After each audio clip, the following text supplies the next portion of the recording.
আসসালামু আলাইকুম। আপনাদের সবাইকে স্বাগতম অনলাইন পপুলার ব্লগ থেকে।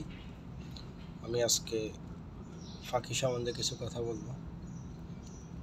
আল্লাহর সৃষ্টি কত না সুন্দর, এটা একটা পাখি না দেখলে আসলে বুঝতে পারবেন না, বোঝা যায় না।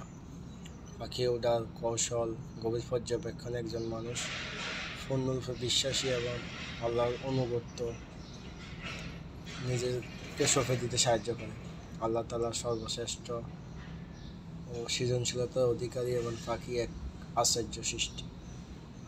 আল্লাহ তাআলা কোরআনে আরও বলেন, কোরআনে পাখিদের নিয়ে অনেক অনেক আয়াত আছে, বর্ণিত আছে।